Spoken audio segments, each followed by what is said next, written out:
성경 봉독하겠습니다. 오늘 성경 말씀은 구약성경 에스라서 2장 1절에서 10절까지의 말씀입니다. 오늘 성경 말씀을 제가 봉독해 드리겠습니다. 옛적에 바벨론 왕 느부갓네살에게 사로잡혀 바벨론으로 갔던 자들의 자손들 중에서 노임을 받고 예루살렘과 유다 도로 돌아와 각기 각자의 성읍으로 돌아간 자 곧 스룹바벨과 예수아와 느헤미야와 스라야와 르엘야야와 무드게와 빌산과 미스발과 비그웨와 르음과 바하나 등과 함께 나온 이스라엘 백성의 명수가 이러하니 비로소 바로스 자손이 2172명이요 스바다 자손이 372명이요 아라 자손이 775명이요 바모압 자손 곧 예수아와 요압 자손이 2812명이요 엘람 자손이 1254명이요 사뚜 자손이 945명이요 삭게 자손이 760명이요 바니 자손이 642명이요 아멘. 다 함께 기도하고 말씀을 듣겠습니다. 하나님 아버지시여, 주님이 우리를 구원하여 주시어서 이 땅을 살아가되 하늘 백성으로 살게 하신 것이 얼마나 큰 영광이며 축복인지요. 오늘 주님의 말씀이여 하나님이 우리를 영광 가운데 부르신 그 뜻을 기억하며 하나님이 우리를 향해 요구하시는 소명과 사명이 무엇인지를 돌아보게 하여 주옵소서. 예수 그리스도의 이름으로 기도합니다. 아멘. 우리가 오늘 살펴보는 에스라서는 바벨론 포로지에 있던 이스라엘 백성들이 예루살렘으로 돌아와서 예루살렘 성전을 짓는 이야기입니다. 그 역사적 배경이 이스라엘이 포로 시대를 겪던 그때인 것이지요. 그들의 나라 유다가 멸망하고 그들이 바벨론 포로지로 끌려간 지도 1차 포로, 가장 먼저 끌려간 사람을 기준으로 할 때 이미 70년이나 흐른 뒤였습니다. 70년 동안 포로지에 끌려간 유대인들 중에 경건한 유대인들이 있었습니다. 포로지에 끌려간 이후에도 그 경건한 유대인들은 그들이 쫓겨난 약속의 땅 가나안으로 되돌아가고자 하는 열망을 갖고 있었습니다. 그러나 그들이 바벨론의 포로로 있으면서 약속의 땅 가나안으로 가는 것은 가능하지 않은 일이었지요. 그러나 선지자가 70년이 차면 다시금 가나안 땅으로 돌아오게 하겠다, 이 예레미야 선지자의 약속을 기억하면서 경건한 유대인들은 예루살렘으로 돌아갈 그 날을 갈망하였습니다. 그러던 중 페르시아의 고레스 왕이 바벨론을 멸망시키면서 이제 새로운 소망이 떠오르게 되었습니다. 페르시아의 고레스 왕은 피정복지에 대해 종교적인 관용 정책을 펼쳤습니다. 그리하여 유대인들에게는 예루살렘으로 돌아가 예루살렘 성전을 건축하라 라는 칙령까지 내렸습니다. 이 내용이 에스라서 1장에 나옵니다. 우리는 오늘 2장부터 보게 되어지는데, 고레스가 이처럼 페르시아의 이 황제로서 유대인들은 예루살렘으로 돌아가 예루살렘 성전을 건축하라 라는 칙령을 내렸으므로 포로지에 있던 이 유대인들이 예루살렘으로 돌아오게 됩니다. 2장 1절 말씀이 바로 그 장면으로부터 시작하고 있습니다.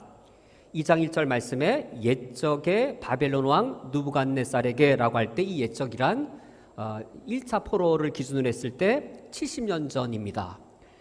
그러므로 지금 예루살렘으로 돌아오는 사람들은 대부분이 포로지에서 태어난 그런 사람들이겠죠. 그들이 사로잡혀 바벨론으로 갔던 자들의 자손들 중이라고 해서 살아있는 70년이 지난 이후에 살아있는 사람은 거의 없고 그들의 자손들입니다. 그들의 자손들 중에 노임을 받고 예루살렘과 유다도로 돌아와 각기 각자의 성읍으로 돌아간 자라고 하여서 포로지로부터 예루살렘으로 돌아온 사람들, 그 사람들 중에 2절에 있는 사람들은 지도자들입니다.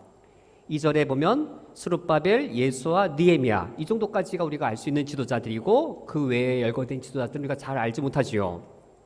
그러면서 2절 하반절에 함께 나온 이스라엘 백성의 명수가 이러하니라고 하여서 이제 3절 이하에는 무려 70절에 이르기까지 긴 분량에 걸쳐서 포로지에서 이스라엘로 예루살렘으로 돌아온 사람들의 명단을 기록하고 있습니다.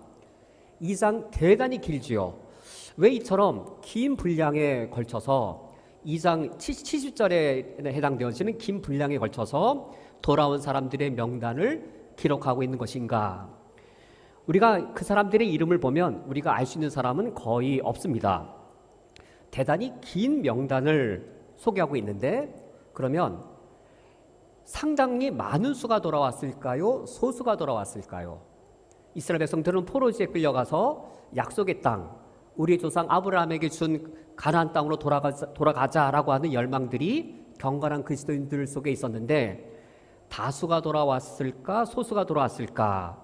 이 긴 목록을 다 열거한 이후에 2장 64절에 가서 보면 소수만 돌아왔습니다. 불과 42,362명에 불과한 소수만 예루살렘으로 돌아왔습니다.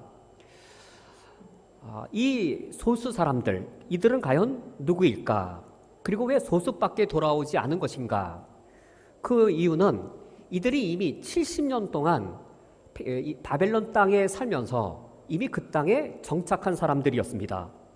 바벨론 땅에 살 때에 상당히 안정적인 삶과 그리고 상당한 부를 이룬 사람까지 있었습니다. 이들이 얼마나 부유했는지를 65절, 66절, 67절을 보면 알 수 있습니다. 65절에 보면 돌아온 사람들 중에 남종과 여종도 데리고 오고 또 노래하는 남녀 200명도 데리고 옵니다. 여기 65절에 노래하는 남녀는 종 중에 노래하는 남녀가 있는 겁니다. 혹시 쿠웨이트에 아무리 부자라고 할지라도 집에 내가 노래 듣고 싶으면 노래 불러주는 가수를 집에 종으로 데리고 있는 거부는 거의 없겠죠. 그런 집에 노래하는 남녀를 두고 있던 부유한 유대인도 있었고, 66절에 말과 노새, 67절에 낙타와 나귀, 이것을 가지고 올 정도의 상당히 부유한 유대인들도 이 중에 있었습니다. 그러므로 이 페르시아 땅에 상당수 대부분이 머물렀던 이유는 그들이 70년 동안 거기서 태어나고 거기서 성장하면서 이미 페르시아 땅에 안정적인 삶을 마련하고 상당한 부를 쌓은 유대인들도 많이 있었을 거기 때문에 대부분의 사람들, 상당수의 사람들은 돌아오지 않았습니다. 그러므로 에스라서 2장에 열거되어져 있는 4만여 명의 이 유대인들은 경건한 소수의 유대인들이었습니다. 이 경건한 소수의 유대인들, 그들은 과연 누구일까? 우리가 이 2장의 이 리스트를 볼 때 대략 이들이 이 경건한 유대인들은 어떤 사람인지를 알 수 있습니다. 먼저 3절에서부터 20절에 보면 그들의 명단이 나오는데 3절부터 20절은 가문의 이름을 따른 리스트입니다. 그리고 21절부터 35절은 가문의 이름이 나오지 않고 출신 지역에 따른 리스트가 나옵니다. 3절에서 20절에 여기는 사람 이름이지요. 바로스의 자손, 4절에 스바다의 자손, 아라 자손, 바모압 자손, 엘람 자손, 사뚜 자손, 삭게 자손, 바니 자손, 부베 자손, 아스갓 자손, 아도니감 자손, 비그의 자손, 아딘 자손, 아델 자손, 베세 자손, 요라 자손, 하숨 자손, 깃발 자손이라고 일일이 그들의 가문의 이름을 다 소개하고 있고 가문의 이름에 따라 명단이 정해지고 있습니다. 왜 첫 번째 그룹은 가문의 이름을 따르고 있는데 21절 이하부터 35절에 이르는 이 두 번째 그룹은 출신 지역명일까? 21절에 베들레헴 사람, 22절에 느도바 사람, 출신 지역이지요. 명확한 이유를 찾을 수는 없지만 대략적인 건 이렇습니다. 고대 시대에 가문의 이름을 갖고 있다는 건 소수 사람만인 것이죠. 대부분의 사람들은 마산댁, 부산댁 이렇게 출신 지역이고 이렇게 이름을 갖고 있는 사람들은 평민 이상의 귀족이라든지 높은 엘리트 계층들일 겁니다. 첫 번째 그룹의 사람들은 자기 지역에 자기 가문의 이름으로 땅을 소유한 사람들, 그러니까 본래 포로지로 끌려가기 전에 유대인 사회 중에 자기 이름의 땅을 갖고 있던 그러한 또 부유하거나 높은 엘리트 계층으로 여겨집니다. 어쨌든 간에 이 두 그룹을 볼 때 가문의 이름을 따르든 자기 출신 지역을 따르든 이 사람들이 포르지에 가서 70년 동안 무엇을 잊지 않은 겁니까? 첫 번째 그룹의 사람들, 자기 가문의 이름을 잊지 않고 가문의 이름을 계속 아들에게, 손주에게, 증손에게 가문의 이름을 계속 지키게 한 사람들이었던 것이죠. 두 번째 그룹의 사람들, 그들이 첫 번째 그룹처럼 그들 예루살렘으로 돌아가면, 유대 땅으로 돌아가면 우리 이름에 땅은 없을지라도 그들의 출신 지역, 우리가 예루살렘으로 돌아가면, 유대 땅으로 돌아가면 어떤 지역의 사람이라고 해서 지역을 통한 자신들이 하나님의 언약 백성이라고 하는 정체성을 잊지 않고 자신이 하나님의 언약 백성이라고 하는 그들의 자기 정체성을 지켜온 사람들입니다. 우리가 유대인들이라고 하면 특징적인 것이 선민의식입니다. 바로 이것인 것이죠. 그들의 가문을 따르든 또는 그들의 출신 지역을 따르든 우리는 하나님의 언약 백성이다. 우리는 하나님의 선택받은 백성이다라고 하는 자신들의 정체성을 지켜오다가 이제 고레스 왕이 예루살렘으로 갈 길을 허락했을 때 그들이 이처럼 이 경건한 유대인들이 예루살렘으로 돌아오게 된 것입니다. 그렇다면 이들이 왜 돌아왔을까요? 이게 더 중요한 사실인 것이죠.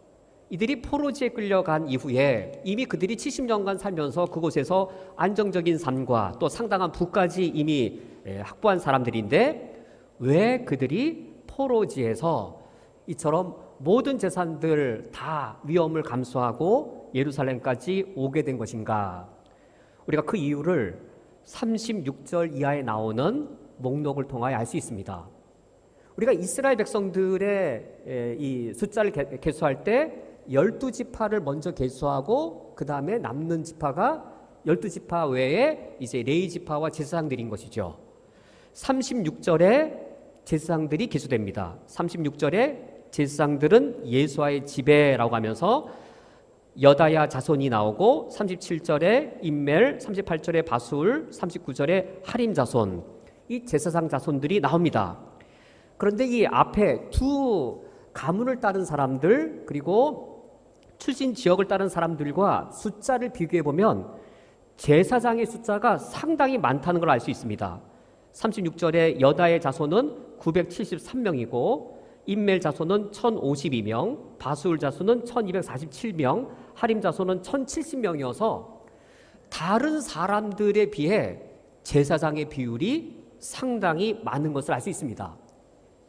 여기서 우리는 이스라엘 백성들이 포로지에서 왜 예루살렘으로 돌아왔으며 예루살렘으로 돌아와 왜 예루살렘 성전을 건축하려고 하는지 그 이유를 알 수 있는 것이죠.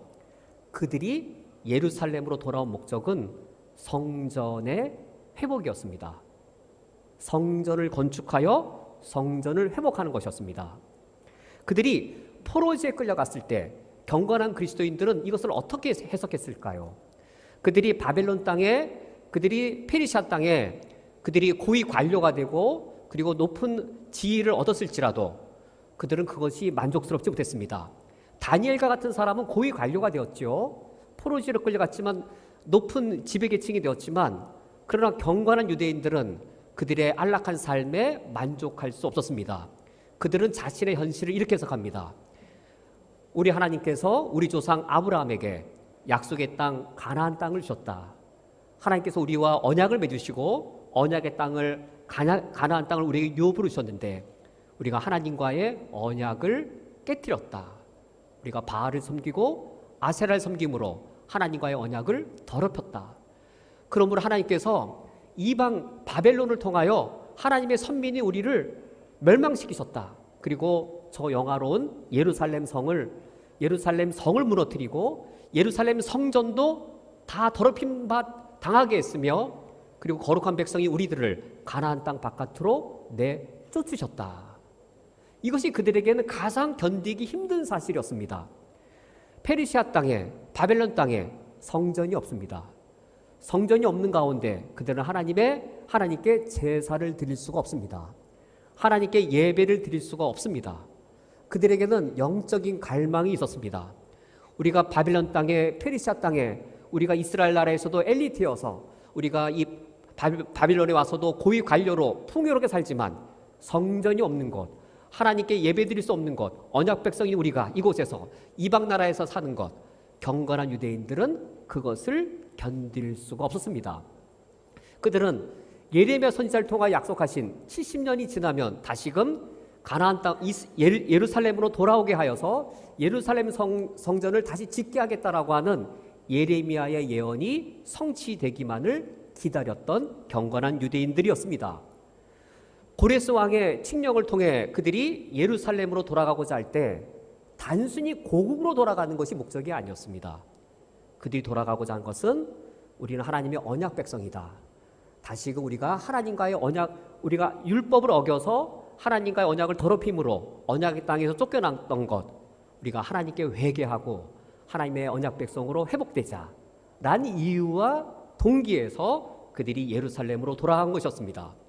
그러므로 그들에게 제일 중요한 것은 제사장들이었습니다. 제사장의 숫자가 가장 많은 비중을 차지하고 있습니다.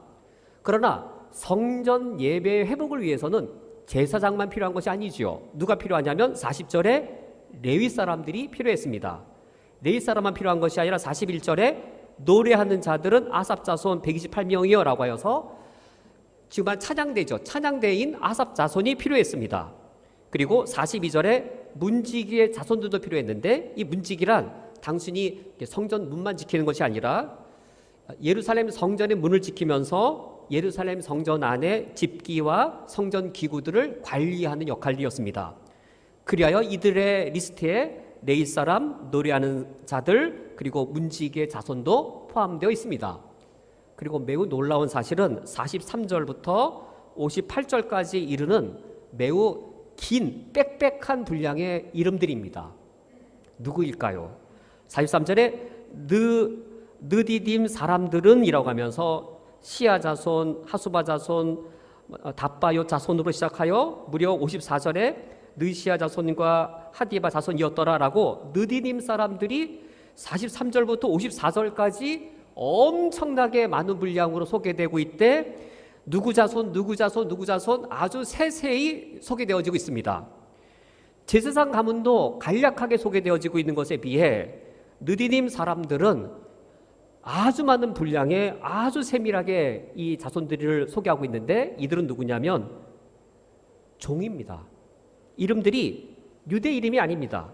이름들이 학자들이라면 이 이름들을 분석해보면 애굽어라든지 바벨론어라든지 아람어식 이름들입니다. 즉 이들은 유대 나라의 솔로몬 시대나 또 그 다윗 시대나 유대 시대 때 포로로 잡혀왔거나 팔려왔던 그런 종들입니다. 전쟁 포로로 끌려와서 성전의 노예가 되었던 사람들입니다. 55절에 한 예가 나와 있죠. 55절에 솔로몬 신하의 자손은 이라고 하여서 솜의 자손, 하소벨의 자손 57절까지 나오는 이 사람들도 솔로몬 시대에 전쟁 포로가 되어서 예루살렘 성전의 종이 되어서 종노릇하던 사람들입니다. 얼마나 작고 하찮은 사람인가요? 그런데 이 사람들을 귀한 명단에 포함시키되 이처럼 아주 자세하게 소개하고 있고 58절에 모든 느디님 사람과 솔로몬 신하의 자손이 392명이었더라 라고 392명밖에 되지 않는 이 작은 인원을 이처럼 소상히 소개하고 있습니다. 예루살렘의 하나님께 예배를 회복함에 있어서 제사장도 필요하고 레위 사람, 노래하는 사람, 문지기 자손도 다 필요하되 이와 같이 성전에서 흔히 말하는 허드렛 일을 하는 종들도 필요했습니다. 그런데 그 종들을 얼마나 중요하게 여기고 있는지요. 이게 놀라운 사실인 것이죠. 허드렛 일을 하는 이들을 소중히 여기고 있는 것이죠. 근데 더 놀라운 것은 이들이 돌아온 겁니다. 이들은 본래 혈통이 유대인도 아닙니다. 누구는 애굽식 이름이고 누구는 아람어식, 바벨론식 이름이지만 그들은 본래 이방인이었지만 전쟁 포로가 되어서 예루살렘 성전의 종노릇하면서 여호와를 믿게 되어진 그들의 자손들입니다. 그들의 출신은 이방인이었지만 포로지에 가서 그들은 다른 유대인과 더불어 예루살렘으로 갈 열망을 갖고 있었던 무리들입니다.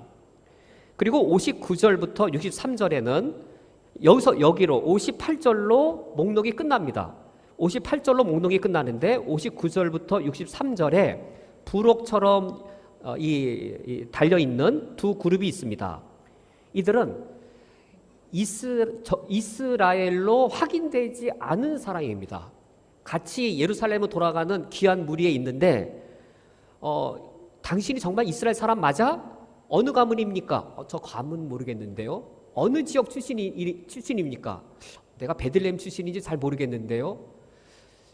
본인은 자신을 이스라엘이라고 말은 하는데 이스라엘로 규명되지 않은 사람들입니다. 59절에 보면 59절 하반절에 그들의 조상의 가문과 선조가 이스라엘에 속하였는지 밝힐 수 없었더라 라는 무리들도 있었고, 61절부터 63절은 자신들을 제사장이라고 말하는데 62절 이 사람들은 계보 중에서 자기 이름을 찾아도 얻지 못함으로 그들을 부정하게 여겨 제사장의 직분을 행하지 못하게 하였다라는 것을 보아서 이들은 단순히 예루살렘으로 돌아가는 고국으로 돌아가는 자들이 아니라 이들은 거룩한 제사장 나라의 회복이 목적인 사람들이었습니다. 우리는 하나님과의 언약 백성이고 그리고 하나님의 선택받은 백성인데 우리가 예루살렘으로 돌아가자. 예루살렘으로 돌아갈 때 아주 중요한 사실은 그들이 이스라엘 민족으로서의 신앙적인 정체성을 지키는 것이었습니다. 그것을 지키는 가운데 그들이 이스라엘 민족이 제사장 나라로 회복되는 것, 이것이 그들의 목적이었습니다. 이들이 이처럼 예루살렘으로 돌아옴으로써 무엇이 가능하게 된 것인가요? 이들이 예루살렘으로 돌아옴으로 드디어 가능하게 된 일, 바로 이것입니다. 바벨론에 의해 이스라엘 나라가 해파되었을 때 예루살렘 성이 무너지면서 예루살렘 성전도 다 파괴되었습니다. 이방 나라에 의해 예루살렘 성전이 다 무너지게 되었습니다. 더 이상 하나님께 제사를 드리는 일이 가능하지 않게 되었습니다. 이방 나라가 하나님의 거룩한 예루살렘 성전을 다 해파할 때, 그래야 하나님의 이름이 더럽혀질 때 하나님은 눈을 감고 계셨습니다. 하나님의 거룩한 성전이 모독당하는 일을 하나님께서 그저 바라만 보고 계셨습니다. 오늘날 우리 한국교회는 어떠한가요? 과연 우리 오늘날 한국교회가 교회로서의 제사장 나라의 역할을 제대로 하고 있나? 포로지에 끌려간 이스라엘 백성들이 예루살렘을 바라볼 때 가장 가슴 아프고 그들이 슬픈 일이 그것이었던 것이죠. 하나님의 제사장 나라의 그 역할들이 다 무너지고 예루살렘 성전이 회파되어서 더 이상 성전의 기능을 할 수 없는 것, 그것이 이스라엘 백성들의 마음이 가장 무너지는 일들이었습니다. 그들이 예루살렘으로 다시 돌아옴으로 무엇이 회복될 수 있게 된 것인가? 그것은 바로 성전 예배와 제사 드림이 다시 회복될 수 있게 되었습니다. 하나님을 예배하는 일이 드디어 다시 가능하게 되었습니다. 예루살렘 땅이 하나님을 섬기는 땅으로 회복될 수 있게 되었습니다. 이것이 그들이 예루살렘으로 돌아온 가장 큰 의미 있는 일이었던 것이죠. 이들이 돌아와서 그들이 한 일이 있습니다. 64절 말씀에 온 회중의 합계가 42,362명이라고 하여서 소수에 불과합니다. 전체 이스라엘 민족에 비해서 매우 소수에 불과합니다. 소수에 불과한 그들이지만 68절 말씀에 어떤 족장이 예루살렘에 있는 예루살렘 여호와의 성터에 이르러 성전 터만 남은 것이죠. 예루살렘 성전 건물, 솔로몬 왕이 건축하였던 영화로웠던 예루살렘 성전 건물은 다 해파되고 남은 것은 그저 평범한 예루살렘 성전 터만 남았는데, 그 성전 터에 이르러 68절 말씀에 하나님의 전을 그곳에 다시 건축하려고 예물을 기쁘게 드리되 69절 힘 잘하는 대로 공사하는 금고에 드리니 금이 6만 천 다리기요 은이 5천만회요 제상 옷이 100벌이었더라 라고 하여서 그들이 예루살렘 성전의 회복을 위하여 헌신적인 삶을 다합니다. 바빌론 땅에서, 페르시아 땅에서 그들이 모았던 모든 전 재산을 예루살렘 성전을 회복하는 것에 전적으로 드리게 됩니다. 이들에게 소중한 것은 무엇이었을까? 이들에게 가치 있는 것은 무엇이었을까? 그들이 페르시아 땅에 남아 있었더라면 그들이 이제껏 70년 동안 누려왔던, 70년 동안 갖고 왔던 그들의 안전한 삶, 안락한 삶을 지속하는 것이 가능할 터인데, 그들의 선택은 페르시아에서 안전한 삶이 아니고 하나님의 성전을 세우는 것이었습니다. 이 땅에서 내 인생을 세우는 삶이 아니라 예루살렘 땅에 하나님의 나라를 세우는 삶, 그것을 선택하였습니다. 사실 오늘날 우리가 살아가야 될 모습인 것이죠. 이 땅에서 나는 어떤 삶을 선택할 것인가? 이 땅에서 내 인생을 세우는 삶을 선택할 것인가? 그렇다면 페르시아에 남아 있어야 더 옳은 것이겠지요. 그것이 아니라 무너진 예루살렘으로 되돌아가서 회파된 예루살렘 성전을 다시 건축하는 하나님 나라를 세우는 삶을 살 것인가? 대다수의 사람들이 페르시아에 남을 때 소수의 경건한 유대인들은 페르시아가 아닌 예루살렘을 선택했습니다. 2장의 마지막 절 70절은 이렇게 끝납니다. 이에 제사장들과 레위 사람들과 백성 몇과 노래하는 자들과 문지기들과 느비님 사람들이 각각 성읍에 살았고 이스라엘 무리도 각자의 성읍에 살았더라. 살았고 살았더라로 끝나는데, 살았고 살았더라가 영어 번역으로나 원문의 의문은 살았다, 리브의 의미라기보다도 세틀다운입니다. 정착했다, 정착했다, 정착했고 정착했다. 어떤 의미일까요? 이들은 무엇을 바라보고 무엇이 이루어진 것일까요? 약속의 땅에 쫓겨났던 언약의 백성들이 다시 돌아와 정착했고 정착했다. 하나님께서 아브라함에게 처음 약속하셨던 그 약속의 땅, 그러나 그들이 범죄에 쫓겨났다가 다시금 되돌아와서 언약의 땅에 정착하고 정착하였다. 즉 예루살렘 땅이 하나님을 섬기는 땅으로 다시금 언약의 백성들이 정착함으로 회복되게 된 것이었습니다. 오늘 말씀을 맺도록 하겠습니다. 올해 우리 퀴트 한인연합교회 이제 만 2년 동안의 비대면 예배에서 대면 예배를 드릴 수 있게 되었습니다. 2년 전과 비교해 볼 때 우리는 4분의 1이 축소된 것이 아니라 4분의 1의 규모로 축소되었습니다. 그러나 하나님이 우리에게 주신 소명은 동일합니다. 다시 우리 교회를 하나님의 나라를 세우는 사역에 힘있게 감당하도록 하는 것에 우리가 우리의 삶을 드려야 되겠습니다. 에스라서 2장의 이 목록, 천국에 가면 이 목록이 있을 겁니다. 천국 문 앞에 가면 페르시아에서 내 인생을 건설하기 위해 살았던 사람들의 목록도 있을 것이고, 에스라서 2장의 이 목록, 예루살렘 성전을 회복하기 위해 자신의 삶을 선택했던 사람들의 목록이 있을 겁니다. 소수의 경건한 사람들의 이 목록, 이것이 가장 소중하고 가치 있는 것이지요. 단순히 이 에스라서 2장에 들어가야 될 목록은 목회자나 또는 우리가 이번에 시행할 선출된 중직자들만 여기 들어갈 목록인 것이 아니라 우리 모두 자신입니다. 우리 한 사람 한 사람, 우리 모든 사람 모두가 다 에스라서 2장에 이 목록에 포함되어야 할 사람들입니다.